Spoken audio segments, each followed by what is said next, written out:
they really they made the right call. Zack and Irina made the right call, and I am glad that we got to see it in this episode, because I swear if this couple made it to even close to the aisle, I would be extremely shocked. But guys, let's get into episode 5, recap of season 4 of Love is Blind. Guys, this episode starts off very weirdly, especially with the way the episode 4 ended, with it just being Chelsea walking off because she saw Kwame and Micah just talking for way too long, basically, when Kwame had just said, I'm going to talk to her for just like a little bit to basically get closure. Yeah, we later find out he didn't actually get that much closure, but we'll get into it. Episode, like I said, starts off kind of weird. Everyone's kind of like at this bar party. I don't know how we got here, but they're just there. Everyone's at this bar talking. Irina and Paul are like kind of flirting, and Zack can tell that they're kind of flirting. It's just weird why Irina is, number one, flirting with Paul, because I never saw that they had that connection in the pods, number one. And like, you're like, your partner in crime, the one that you like to be all giddy and mean girl with, is the one that's engaged to him. So it's just a really weird angle. Like, I don't understand what's going on. But then you also have Zack and Paul talking, and Zack is telling Paul like how there is no physical connection between them, and he's not understanding why, and that he's putting more effort into this than she is, and he just needs to get that from her, like just much more of like her putting in the effort to try to get there, to try to put together the connection they had in the pods in real life, because she's just not doing it. But it's just weird. Zach's just confused by her behavior and about her not being affectionate. And like I said in the last episode, it's because she has the ick. It's plain and simple. And I'm so happy he eventually gets that, but we'll get there. But we basically move on to Kwame and Chelsea back in the room, and I'm like, okay, so they're talking, and she pretty much just says like, hey, you shouldn't have been speaking to her that long. It should have just ended with an apology, and that's it. And I think she was very valid in everything she said, because it was true. Like, if Kwame was upset at the little comment that she gave about the whole proposal thing, the only thing he had to do in that moment was be like, hey, that wasn't cool. I didn't like that. And then get your apology, and then you walk out of there, and that's it. But that did not happen, as we saw. Instead, they just continued to talk about what they had in the pods and how they would have picked each other. And it's just not right. Not right. I did not like that. Chelsea's just like, okay, well, did you get your closure? And he's just like, well, I got some closure, but not all of it. And she's like, what? And I was like, wait, what? What do you mean you didn't get your closure? That was like the whole point of this whole conversation. I think he's just so hung up on Micah still, and he has not moved on from that. And that is not good. It's not good. It's not good for the future of Chelsea and Kwame. It's just not a good look. It doesn't look like, if he can't get over this whole Micah thing, like, this relationship is doomed. It will not. It will fail, and it is doomed. So he needs to get that together. And then I just don't understand what he sees in Micah. Not even a little bit. Like, Chelsea is a much better person for him than Micah is. And I just, I don't like it.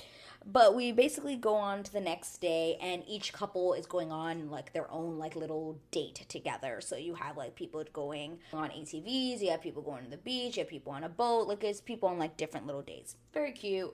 And I like I said, I like a lot of these couples, but mostly I think the strongest couples are Jacqueline and Marshall, and Brett and what's her name? Brett and Tiffany. Those are the strongest couples. I really like them together. Jacqueline and Marshall on their little date by the pool, and they're eating, and it's super fun, and they're like talking about the couples and who's gonna make it. And Jacqueline is so funny. She's just like, Zach is weird, and no, he is weird. And I feel bad, because I'm like, I think he's just socially awkward, and they just come across as weird to other people. I mean, I don't know. He could be weird. He gives kind of weird vibes, but I think he's just socially awkward, to be completely honest. So then we have Zack and Irina again, because it's just like the whole point of like these last 2 episodes has just been them like going back and forth about the whole physical thing and about how they're not physical together and how she's not affectionate, blah blah blah. It's basically the whole thing of these last 2 episodes has just been that, because it is leading to what the end of this episode is. So talking about reproposals, we might be getting there. You have Zack just telling her, I'm looking for a wife and he needs her to invest. And this girl, instead of just like maturely talking to him and just being upfront about how she actually feels, instead of just covering it up, she decides to like jokingly play around and like hides behind like a pillow, and she's just like, I'm listening, and she has like this pillow over her face. It's just reading immature vibes, and I'm not here for it. Again, as I've been saying for like the last 4 episodes, I'm not about this behavior. Do you want to go to war, Malaki? No. Because we could go to war. No. I'm for real. So you better check yourself. Like, not even a little bit. But he literally tells her, like, we shouldn't move forward if you don't see it. And I said, for the first time, I was like, Zack, thank you. Just put it all out there. You have to put it all out there, because this relationship needs to end. It cannot continue. It's just not going anywhere. It's clearly obvious. And he literally says it. If you do not see it, we should not move forward. He's saying it. He literally says you are either in it or you're not. And I'm like, valid facts. He's in facts, spitting the facts. If you're not into it, Irina, just tell him so he can move on and he can possibly go find someone else, because you're wasting his time. You're wasting each other's time. Okay. So then we also have a date with Kwame and Chelsea. They're doing like this like ritual. It's like a spiritual ritual thing, and at the end they both feel really relaxed and they talk again about what had happened. And I liked the way Kwame approached this. He did apologize for what had happened the night before, and that it wasn't right, and that he shouldn't have done that. And she's just like, okay, like I thought about it too, and I have forgiven you, and like they have a really nice moment. And I was like, okay, I applauded that, because I said, this is good. I like that he knew what he did was wrong and he apologized for it, and they can move on after this. Like, I think he dealt with it in a really mature way, unlike I feel like other people would have done it. So for now, I'll take that as a win. I don't know what's going to happen moving forward. Obviously, this is only episode 5, and there are 12 episodes, so things could really hit the fan. But right now, I liked his little approach to just being like, hey, let's talk about this maturely. And I liked that. I genuinely did.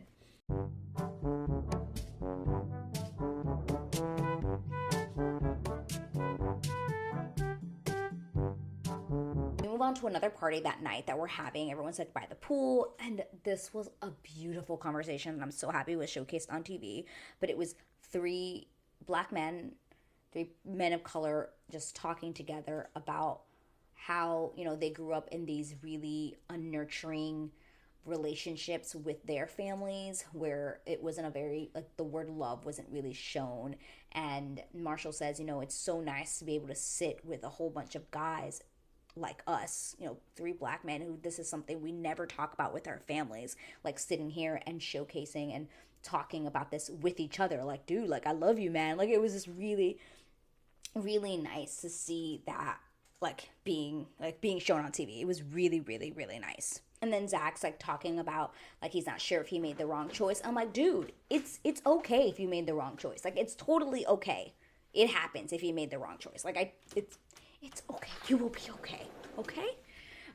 So then we also have Kwame talking to Brett. And this is when I literally, guys, I'm not kidding, I got up from my seat and I clapped, because I was so happy to hear the words that were coming out of this man's mouth.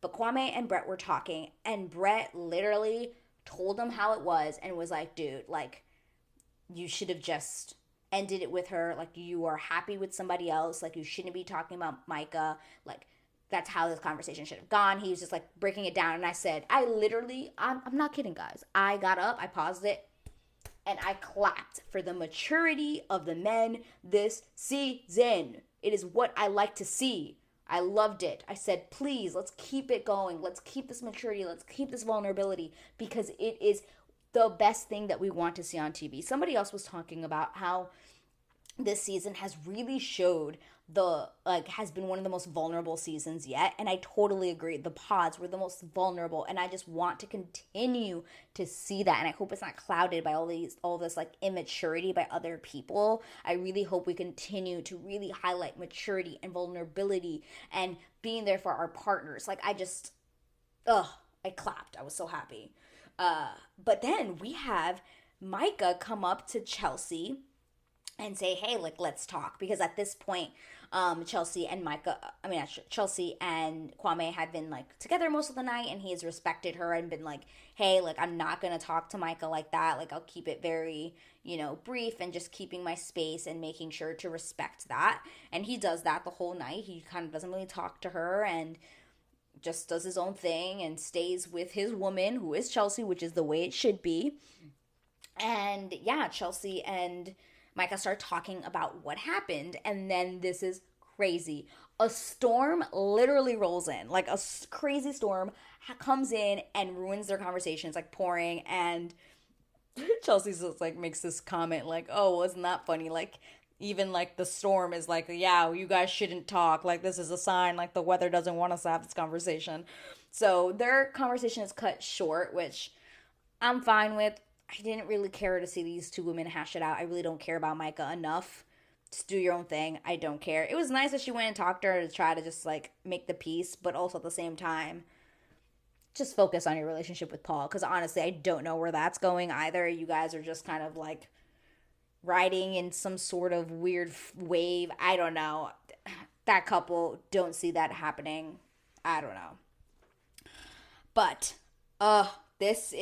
we're getting to the end of the episode, guys. We're getting to the end of the episode. And I was so happy that this conversation was finally had and it just ended. I was so happy. So we have Irina and Zack again in the room and they're talking. And she literally says, so I think on the way back, we shouldn't sit together on the plane. And I said, well, let's just call it now. And guys, they do. They both call it. Zack's just like, all right, we should just end it. I don't think this is working out. And it's totally okay. Like, he literally also just tells her, like, flat out tells her, like, this has been horrible. Like, every night sleeping with you has been horrible. Granted, like, I can understand, like, this is supposed to be your fiance, the person you said you loved, and then they're not even wanting to touch you or kiss you or do anything with you. Yeah. Of course, every night has been horrible. He did not sugarcoat it, and I didn't care. I was like, it has been horrible. I can tell it's been horrible. But this to me, was actually the funniest part of the episode. You want to know why? Because after they break up or decide, like, yeah, no, this isn't working, like, this isn't right for us, like, it's, like, let's just call it right now.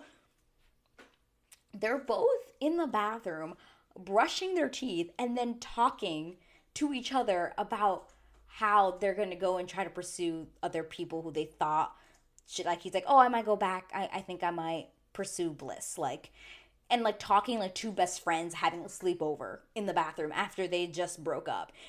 You can tell in that moment that they clearly were not the right match and clearly did not really love each other or really care for each other in that way because of the way things went. Like, if they actually really were sad, like, there would have been no, like, we're brushing our teeth and laughing together in the bathroom being like, that was so bad. I can't believe we did that. Like, it was so casual. Like, you could just tell that Irina did not see Zack in that kind of way. She just saw him, like, as a friend, and that was it. Like, she had no interest in wanting to do anything but just be friends with this guy. Is anyone here hurt? Because it doesn't look like anyone's hurt. It's false.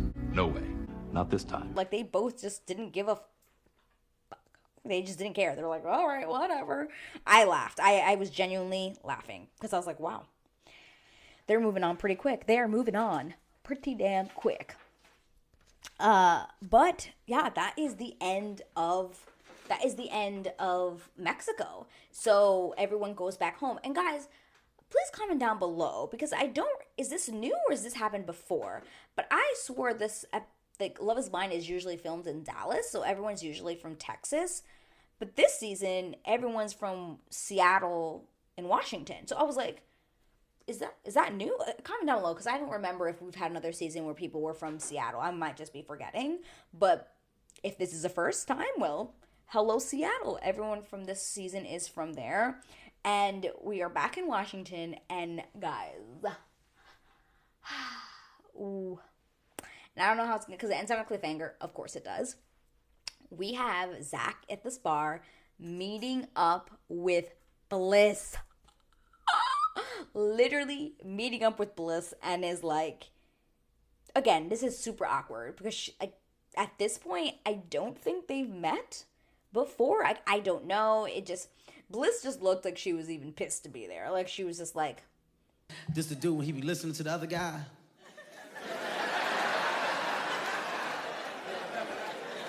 hey, like, just did not want to be there. It just looked really awkward. It was super awkward. I don't know, like I said, if she had met him before this and vice versa, but it almost looked like they hadn't met before, but I could be wrong. But he basically tells her, hey, I made the wrong choice, and you know that I proposed to the wrong person. I know that I proposed to the wrong person. And then fade to black. End of episode. Cliffhanger. Guys. I personally don't think that Bliss is going to accept this, like, sure, I'll be your second choice, because that's basically what she would be. After, like, he should have known from day one that she was the one. No one likes being a second choice, but she doesn't strike me, especially when I was, like, her in the pods, like, she doesn't strike me as someone who would be like, oh yeah, sure, like, I'll give it a chance. Like, well, number one, she already looks kind of pissed at being there, and number two, like I said, she doesn't strike me as someone who would really want to be someone's second choice. So I don't think they're gonna move forward. I'm pretty sure she's gonna turn him down, and also I don't really see him in the previews. I don't know, I don't see them in the previews, at least. I could be wrong. Again, the trailers have really, changed things up where I just wasn't expecting certain things. So really, maybe they are, but I don't know. Something tells me that she's not gonna accept the reproposal, but we shall see. So yeah, that was episode 5, guys. What did you think of this episode? Comment down below. Let's chat about it in the comments. What did you think about the final call between Irina and Zack? Like, just being like, yeah, whatever, and then just talking about it in the bathroom. What did you guys think about that? Let's talk about it in the comments. And if you really liked this video, please give me a thumbs up. It really helps me out, helps out this channel, helps it grow. If you're a returning subscriber, hello, it's so nice to see you. Thanks for coming by again. And if you are new here, please consider subscribing, and I will see you in the next video.